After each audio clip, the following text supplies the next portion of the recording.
你转什么业？我怎么就不能转业了？洪胜能转业，你也能转业，我凭什么就不能转业啊？臭小子，跟这儿等着我呢是吧？你别跟我胡搅蛮缠啊！我是我，你是你，知道吗？师傅，这不合情理啊！哪不合情理了？你说过，好男儿要有担当，你做梦都想让陆军从你的手上飞起来。你现在说你要转业，如果这不是口是心非，那就是不合情理。是有点不合情理，不过这个现实太残酷了，这明摆着吗？我的梦想在这里得不到实现，我所有的构想、设想、方案、计划，都成了一张张的废纸。你不说我堂吉诃德吗？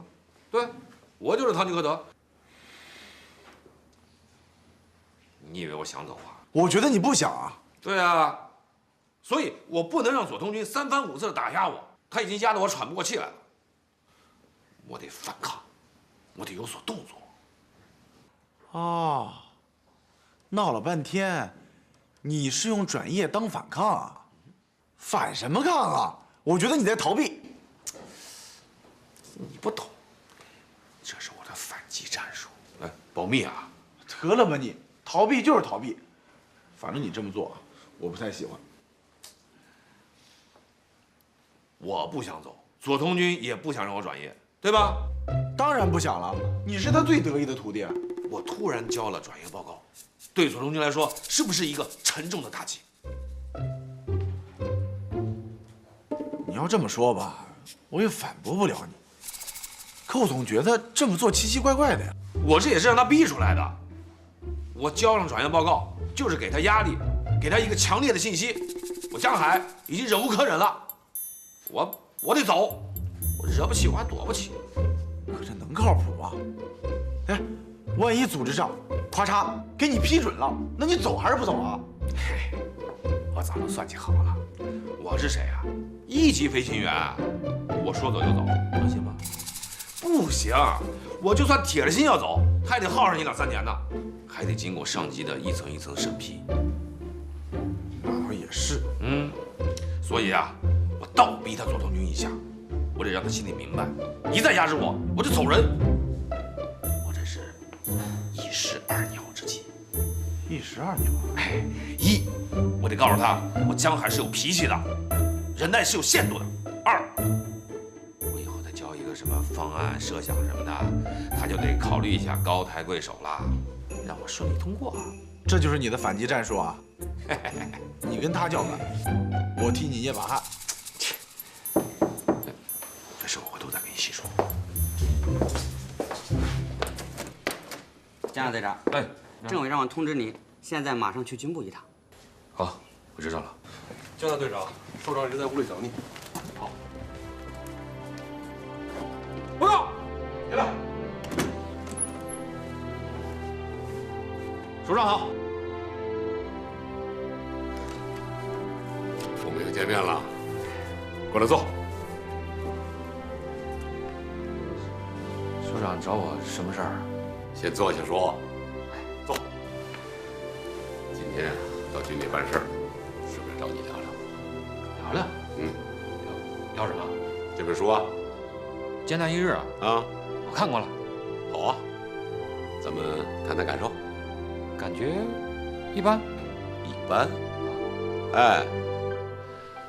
就这本书，我跟国防大学的高班学员聊过，他们的统一认识就是美军的打法很先进，值得我们借鉴。你怎么会认为一般呢？我就是感觉一般。那你说说具体的。怎么不进去啊？我也没什么大事儿，就想跟你说一声，咱们晚上一起吃顿饭吧。不吃了吧？我知道你白天上课，所以才安排在晚上。但是小杰啊，好久没看见他了。那谭小姐跟我们在一起吗？她还在欧洲呢。你俩到底怎么样了？这个怎么说呢？你还犹豫什么呀？人家条件多好啊！好了，不说这个了。那说定了啊，晚上我来接你们。谢谢。我认为啊，从战术上讲，这完全是一场不对称的战斗，跟本拉登当年发动的911有某种相似之处，都可以称为非对称作战。这是不争的事实。是吧？嗯，这美军动用超级装备去偷袭已成鼠辈之地的本拉登，在几乎没遇到任何抵抗的情况下，还损失了一架隐身的黑鹰直升机，用如此高额的代价去击毙一个已经没有多少实权和影响力的白胡子老头，这多少有点小题大做吧？而且居然还是美国总统亲自指挥的，这我就觉得戏有点演得过了。没想到你会这么看啊？不对吗？你看，我们在谈读后感，没有什么对与不对，大胆的说。行，我觉得更主要的是，911之后，美国在全球发动了反恐战争，以此为借口对弱小国家施以武力打击。那为什么呀？他就是想把反恐战场变成他新武器、新战法的试验场。反恐战争打了10几年了吧，这手术也并不成功，反倒是恐怖组织的癌细胞到处扩散，许多中小国家被搞得鸡犬不宁、内战不断。哎，这美国人在里面浑水摸鱼，从中渔利啊，虽然有些跑题，理儿是这么个理儿啊。是吧？击毙本拉登最大的贡献，那就是为奥巴马连任铺平了道路，为美军从阿富汗战场脱身找一个体面的理由。每个军人对每场战争啊都有自己的看法，无可厚非。江海啊，你对美军的经典战例如此评价，就不怕别人说你狂妄自大？在您面前这么瞎侃是有点不自量力，但是我敢说出来，我喜欢亮剑这种精神，不畏强敌，不怕牺牲。不，光有牺牲换不来和平。我认为强国必强军，强军必强势。那什么是强势？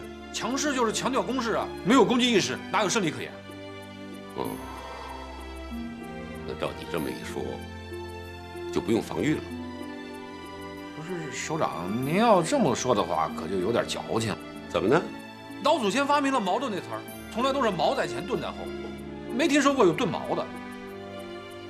要想打胜仗，那必须强调攻击性，然后才是防御。那防御里面还有反攻呢，光防守不反击，那咱们不成了看家护院的民团了？不是，您笑什么呀？谁跟你说的防御就是民团啊？切！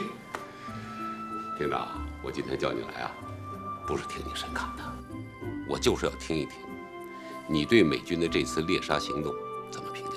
比如说，他们直升机的运用、特种兵的安排，以及出击的时间。这一句两句的，哪说得清楚啊？好，我们换个说法，让你来指挥这次行动，你怎么做？按他的打法来啊！你刚还瞧不起人这个行动呢。不是瞧不起。首长，李政委，首长，给你介绍一下啊，大名鼎鼎江海江大队长。政委好。哇，久闻大名啊！我们正在聊这本书呢。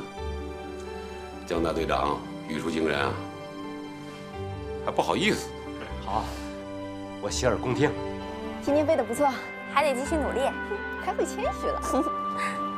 哎，姐，我想问你个事儿呗。怎么了？你妈对孙子大队长印象怎么样啊？好的一塌糊涂。真的呀？要不是左团长打电话来催他回去，我妈还要请他一起吃饭呢。是吗？哎，姐，过来。那你们俩真就成了？怎么着？还有人质疑啊？可我听说风大队长心里一直放不下副教员。你听谁说的？王子给我打电话了。王子给你瞎说什么了？王子他不会瞎说的。哟，现在就护上了。瞧你有点出息吧你？说什么了？他说江大队长那天来学院，是要找傅颖，是想见下他老岳父，可没想到让你拦路抢劫了。王子这么说的？反正就是这意思呗。拦路抢劫？姐，到底有没有这回事儿啊？有，还真有啊！哎呀，姐，你怎么能这样呢？小羚羊，你是我们千里相会的见证者，当时的情况你是知道的呀。是啊，我一直在为你们俩祝福呢。这就对了。爱情的路上绝对没有风平浪静，就算是结了婚，还有7年之痒呢。不经风雨，哪来的彩虹？姐是过来人，还怕别人说什么？话又说回来，爱就是这样，爱是矛，被爱是盾。当你有了爱的目标，就要举起你爱的长矛，向你的目标发起冲击。当然，不可否认的是，有些目标呢，它是被动的，甚至在开始的时候是抵触的。不过，你爱的攻势要凌厉、连续作战，那它早晚会被你爱情俘虏的。小羚羊啊，矛与盾的关系就是这样的，这也是爱情和战争的关系。军人之恋当然要有点兵味儿了。兵味儿，兵者，诡道也。从战略层面上来说，这是一次没有太大必要的举动；但是从战术层面上来说，这是经典。要想取得战斗的绝对胜利，艰难一日对美国总统来说别无选择。你怎么总结这次行动？总结，如果非要问我从书中得到什么启示的话，我觉得首先应该悟出什么是未来战争的形态，然后把研究和预判未来战争的形态和趋势变化作为我军训练和战法设计的基础。也就是说，未来有什么样的战争，我们就建设什么样的部队。今天的训练是为了明天的战场。我们不是天天都在讲打未来战争吗？一定要打赢它吗？可是我们热衷于研究的都是那些所谓的经典战例，就因为我们无法从战争中学习战争，只能从电视里学打仗，只能借用外军的他山之石，来指导我军部队训练，大多是邯郸学步，照猫画虎。一旦遭遇未来战争啊，我觉得败多胜少。照你这么说，我们学习经典战例一点用处都没有。成为经典那都是过去式，只有超越经典才能创造经典。历史不会重复昨天的战场的。江海，你认为未来战争应该是什么样子的？不知道。那你就敢放言能打赢未来战争？那敌人也不知道，我们也好，敌人也好，我们是处在同一条起跑线上的。那人家已经开始研究未来战法了，开始起步奔跑了，而我们呢，还在观望等待。哦，等着人家在前面摔倒了，我们好嘲笑人家。那岂不是人家就是摔倒了，也是摔在咱们前面？要想打赢未来战争，就必须今天开始琢磨明天的事儿。今天怎么可以琢磨明天的事情呢？可以把未来战争的样式想象出来，模拟出来啊！把未来战争的要素作为打仗的基本要素来装备建设部队、训练部队。关键是想到了就得去做。那如果士兵等军官，下级等上级，就是等到猴年马月去。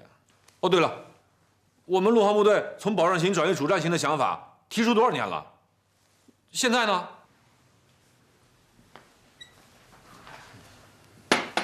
我同意你的看法，说说突破点在哪儿？你都不清楚，我胡思乱想都有什么意义？哎，怎么把球又踢到我这儿了？我的想法都写在我的战斗总结里了，你肯定没看。你怎么知道我没看？你要看了就不会问我那么多了。我不仅看了，而且我还想听你谈，有什么不对的，说明我重视。这，合掌。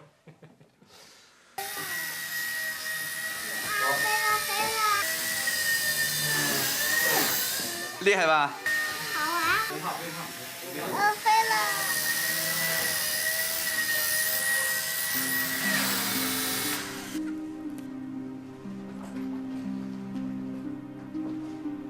我看你对遥控飞机的兴趣不比小孩子小啊。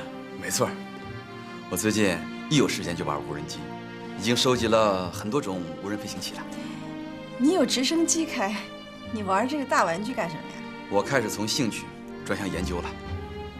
你研究它有什么意义啊？无人机的发展方兴未艾，将会成为一种产业，娱乐也可以，用在军事上也行，很有发展前途。你怎么没有跟谭小姐到欧洲去玩玩？去了很多次了，就那么回事儿。你打算什么时候结婚啊？结婚？遥遥无期。怎么会呢？你们不是已经……我不否认他很爱我，他的爸爸谭董事长对我也很器重，但是我就是觉得越来越单调。你就知足吧，有多少人羡慕你啊？我也提醒我自己，要知足常乐，但有的时候我就是控制不住自己那种烦躁。哎呀，我怎么跟你说这些？啊，李翔的爸爸来电话说，房子已经盖好了，是村里最好的楼房。我就是想让他们老两口的晚年生活过得比同村的同辈人都要好。那你花了不少钱。江海最近没来看你？没有。他跟我说过很多次，干得不是很顺心。我知道他最近背了处分，心气呢又很高。我一直想有机会去劝劝他。我了解他此时此刻的心情，留不如走好。怎么？你愿意他走？我鼓励他走。为什么？他脾气比我急，想法也比我多。如果长期处在压抑的状态，肯定是要爆发出来的。就是不爆发，也会憋出病来。憋出病？啊，就是抑郁症之类的嘛。有这么严重吗？我认为，逃避不是解决问题的办法。你不同意他转业？省长，特战营的事儿，您跟单军长谈妥了？基本上谈妥了，他答应把这个特专里一个营连以下80%的人都给我，这样我们很快就能形成战斗力量。营级干部呢？我跟他要个副营长，他不给我呀。肯定是您挖走了人家的心头肉啊！那我也得挖，这是那个人材料，你看一下啊。对了，今天见了这个江海，印象怎么样？江海这个同志吧，看问题的方式方法确实与众不同，是个另类。这家伙都把人画成另类了。这样的干部还是不太成熟，的确还需要一段磨练的时间。就现在这个样子，把他放到突击营当营长，我心里没底。为什么呀？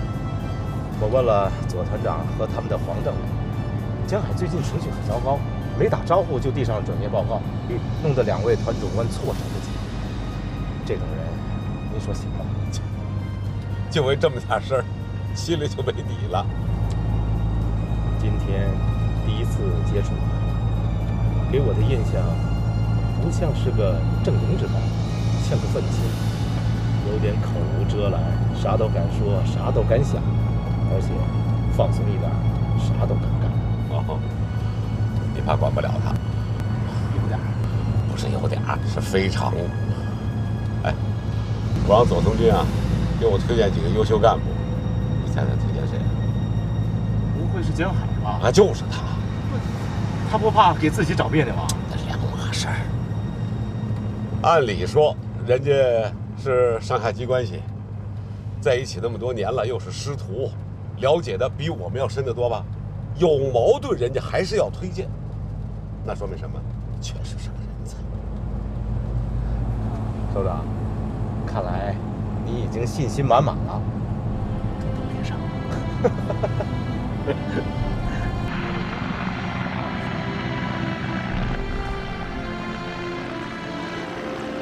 我要征送。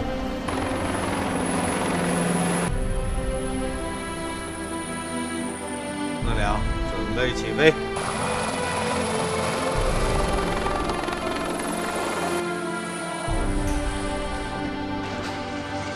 我认为江海应该是我们最合适的人选。您的意思是，一营长非他莫属？如果他能来，那是再合适不过了。你想想看啊，咱们陆航部队组建已经20年了，基本上就是一个运输保障部队。陆军1号要向主攻型、主战型转型，用什么样的干部？就得需要江海这样敢作为、有创新、富有想象力的人来挑头。你说你弄这个墨守成规、死硬打的，你还干什么？哦，对了，你刚才经过那片树林的时候，还可以再降低贴着出烧飞，这样掠过的时候气流的冲击量比较大，下面就算有2、3个恐怖分子，大风一吹也就吹倒，吹不倒他也站不稳，睁不开眼。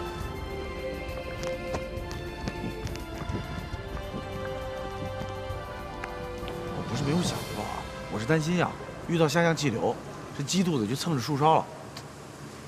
刚才天气不挺好的吗？怎么会有下切气流呢？就喜欢强词夺理。啊，明天夜训的时候你再试试，胆大心细，要果断。啊，很多失误啊，就是因为太犹豫了。我知道，师傅。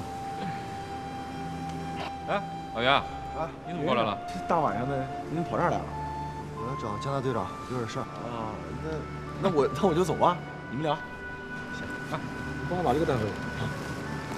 那我走了啊。啊，你回去好好琢磨琢磨啊。知道了。没事儿，来找你随便聊两句。我们营啊，被抽调出去了一大半，听说要去一个新的单位。你也走吗？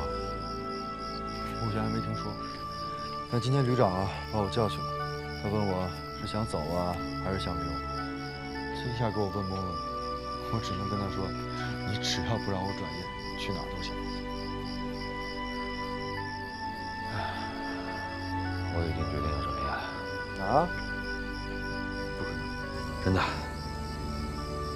转业报告都交了。真的？我跟你开过玩笑呢。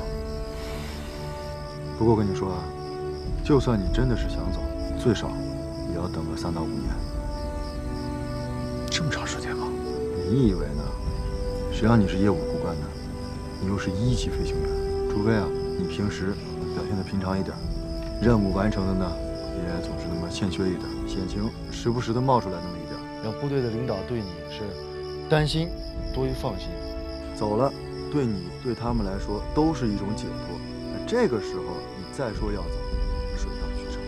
你这会儿突然一下这么说你要走，你不胡闹吗？我真不是胡闹。行，你要做好打持久战的心理准备了。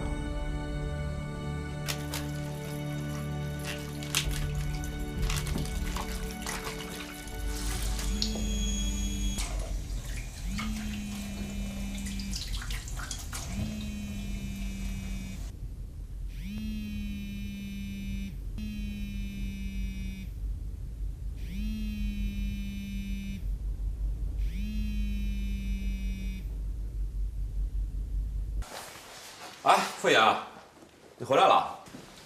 啊，我刚回来。我前段时间去北京了。我知道。可是你不在啊。是的。那个，我后来又回来了。没有什么事儿，我要睡了。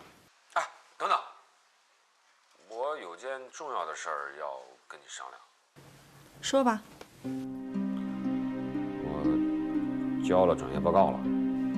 你说什么？我已经把转业报告交上去了，我准备转业了。真的不蒙你，你觉得怎么样？报告都交上去了，还跟我商量什么呀？哎，你说你是不是不同意呀？你走也罢，留也罢，跟我有什么关系啊？有关系，有关系，我听出来了，你好像有点不高兴。对，我是不高兴了。不是你干嘛不高兴啊？你是越来越没劲了，你怎么可以把自己的事业当儿戏呢？不是傅阳，你还是不太理解我。傅阳，我说的你都听见了吧？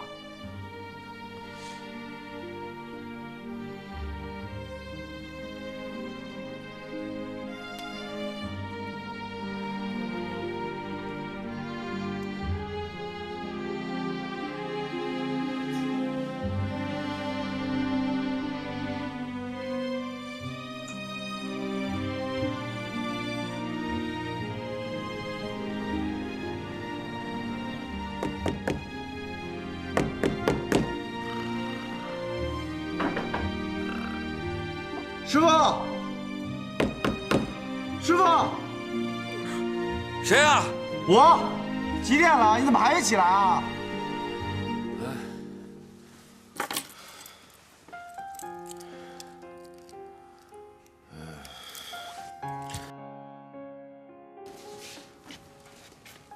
什么事儿？军队政治部薛主任来电话，让你去谈话。谈话？什么时候？现在就去吧。知道了。杨参谋，谢谢你啊。啊。哎，找我谈什么话？我哪知道啊？又不是找我的，我一出门我就看见杨参谋敲你门，敲了半天你也没动静，还以为你出去了呢。哎呦，我怎么睡那么死啊？昨天晚上几点睡的？凌晨5点的时候，哎，昏天黑地的，我现在。5点啊？你还要不要身体了？你赶紧去洗洗吧，换套衣服去军部。哎，你说会是什么事儿呢？是不是你的转业报告下来了？不可能，这不可能这么快。洪深当初走的时候，10个月才批下来，而且还重命。昨天我跟老袁还聊这事儿呢，老袁说像我这种情况很难，除非犯严重的错误。那你的警告处分，老袁说了，那没用，至少得等上1、2年呢。哎，是不是你的结婚申请批下来了？哎，赶紧去吧，赶紧去吧，还想什么？你赶紧去吧。谢主任找我。江海呀，哎，进来吧。团长，政委，江海啊，来，啊，坐这边。坐吧。啊。江海啊，你申请转业的报告，首长原则上批准了。啊。什么？你说什么？你申请转业的报告原则上批准了。今天找你来呢，主要是想谈一谈，你还有什么要求和想法啊？正好你们团长、政委都在，一并说清楚。我说什么清楚啊？我不是，怎么会那么快呢？不可能吧？那你还要多久啊？他们说像我这样的飞行员，至少要2到3年才能批下来呢。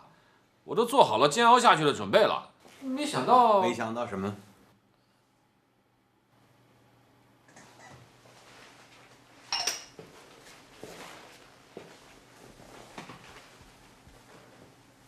江海，你以为自己是香饽饽陆航部队，离了你就转不了了吗？后悔了？我只是没搞明白，什么叫原则上统一啊？你想走的想法，军长、政委都已经知道了，并没有提出反对的意见。军里的原则是，无论是谁，来去自由。今天叫你来的目的，就是告诉你军里的态度。如果从今天开始，你没有撤回报告的意愿，干部部门就开始进入程序办理相关手续了。当然了，你出尔反尔也行，打退堂鼓、撤退也行。地上报告就是我的决心，撤退不是我江海的性格，你们走程序吧。那好，你回去等消息吧。是。等等，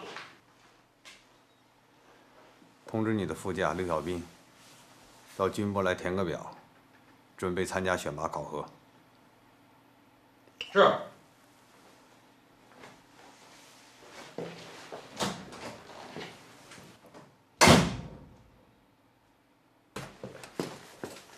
哎，团长，刘小斌要参加什么考核？我怎么不知道？你已经打了转业报告了，这事儿跟你没关系了。主任、政委，我先回了。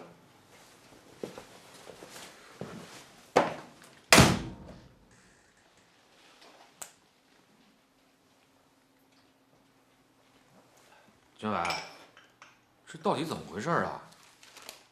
刘小斌是我部下，也是我徒弟，他要是参加考核，我也可以帮他一把嘛。江海啊，是这样的，经中央军委批准，总部正在组建全军第1支陆航空中突击旅，部队代号陆军1号。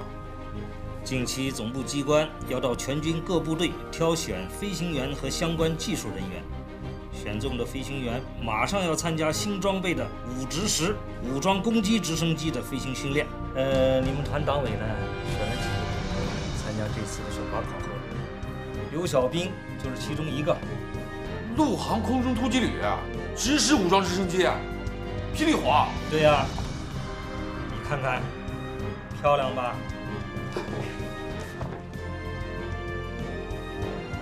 听说新组建的这支航空旅执行任务的范围是中国大陆的所有区域，必要的时候还可以越境参演和作战，打击恐怖组织。真的假的？怎么会是假的呀？哎，总参的通知不是摆在那儿了吗？哎，政委，你这事儿怎么不早说呀？政委，我要参加考核。主任，我要报名，我现在就报名。你呀，希望不大。为什么？这次不是自愿报名，是由组织推荐和个人自愿相结合。首先得要有单位推荐，你们团党委也没有推荐你，所以你就没有这个考核的资格呀。政委，团里为什么不推荐我？江海，情况是这样的啊，本来呢你是我们团推荐的人选之一，而且还是营旅班子的干部人选。就在团里接到正式通知当天，你正好递交了转业报告。我们研究了一下，看得出来你要走的意愿非常的强烈。我和团长反复考虑，觉得这个时候把你推荐上去，这不是明摆明的违反你的个人意愿吗？要是真把你推荐上去了，你还不得跟我和团长起急啊？你看你啊，集团军的陆航团都干不下去了，我们怎么可能把你推荐给陆航部呢？啊！我和团长一商量，就把你的名字从名单上划掉了。别划掉啊，政委，我交的那份转业报告不算数，你看有没有办法补救？不算数啊？补救什么？政委你是不知道，我做梦都想加入这样一支部队，做梦都想飞武直10。政委，这个机会对我绝对的重要。哎，政委，我把我的转业报告撤回，我不走了。撤回？对，撤回，我撕了，烧了。我交的报告在团里一直都是这个命运。这事儿我一个人做不了主，你得去问团长。这事要是没有团长同意，真不行。这么说，你同意了？我不是跟你说了吗？这事儿我做不了主，赶快去找团长，把你真实的想法好好跟团长说一说。要快啊！报名截止日期就是今天下午4点。哎，对了，超过下午4点，任何人的推荐都自动失效啊！我知道了。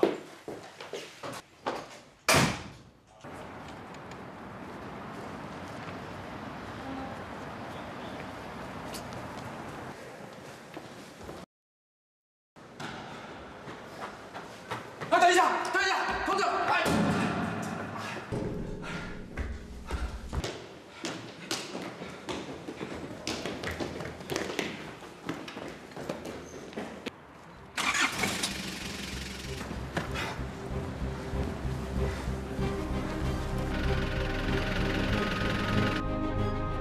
团长！团长！团长！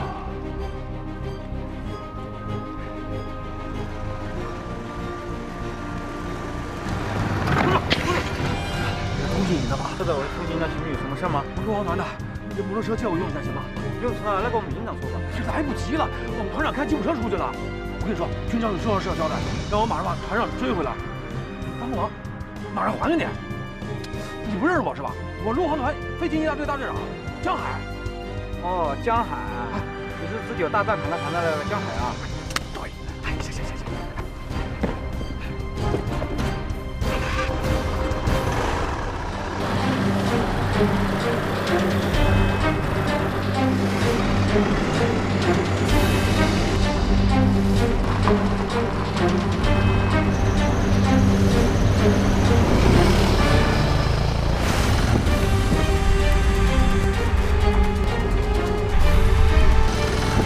江海这回真傻眼了，在跟左鹏军的叫板中彻底败下阵来，他再一次领略到师傅老道的意义。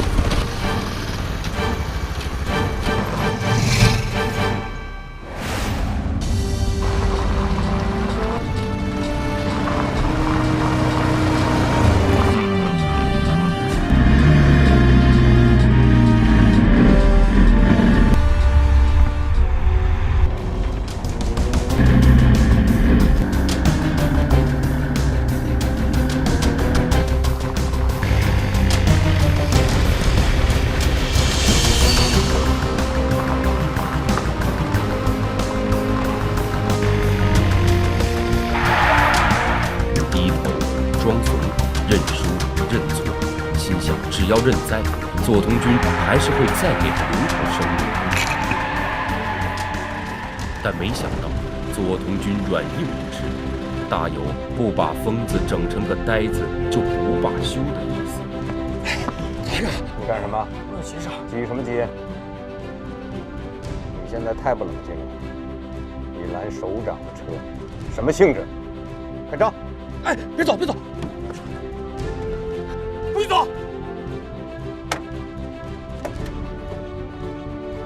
团长，你要干什么？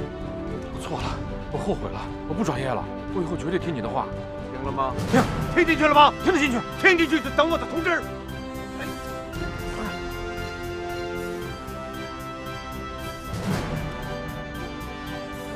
我要撤回我的转业报告。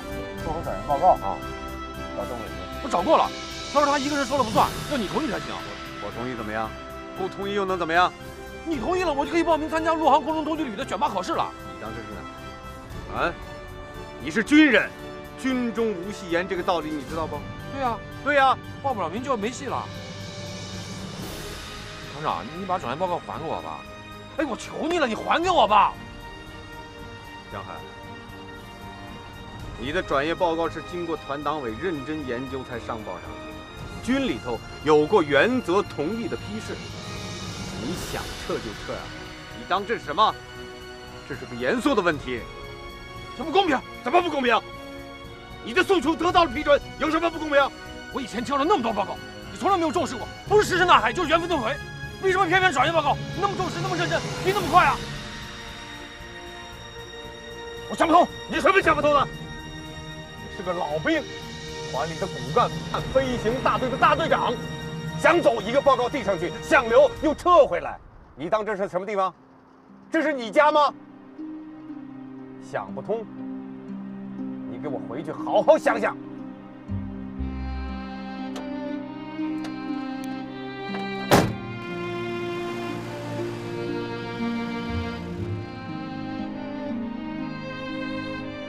江海到团里时，左童军已经是大队长。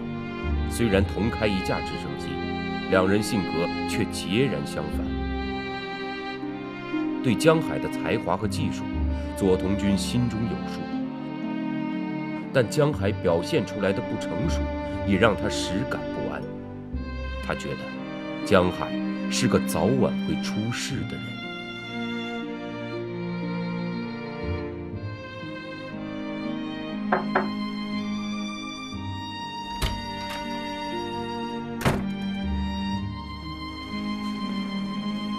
怎么，江海找到你了？不是找，是拦截。拦截？他这小子不好好收拾收拾他，他到哪儿都不是个省油的灯。团长，我来团里时间不长，你是跟江海怎么结下梁子的？我看你平时跟别人都跟亲兄弟似的，怎么跟江海就……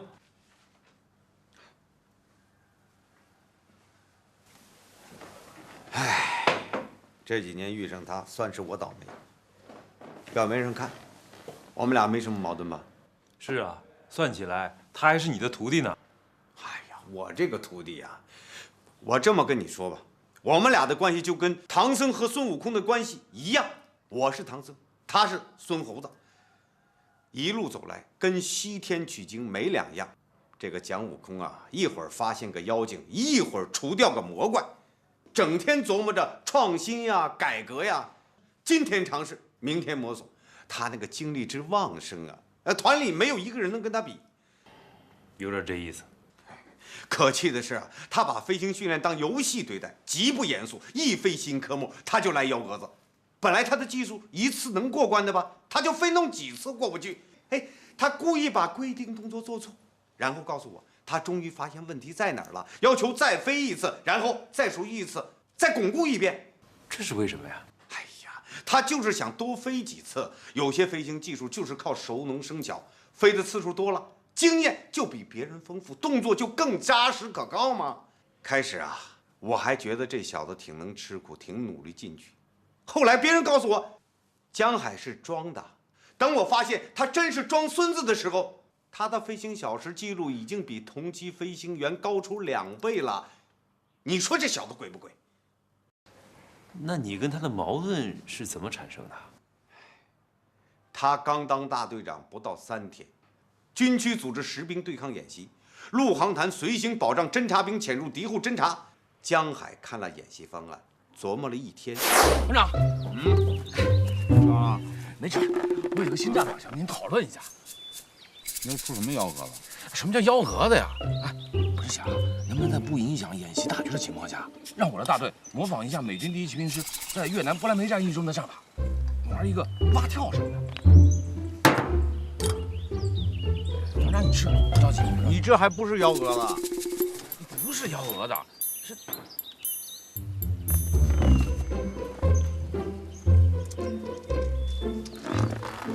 看啊，59，护航，另外4架米幺鬼幺，搭载2个排动特种侦察兵，机动到蓝军后方，然后一举攻占蓝军要点，切断蓝军的后方补给线。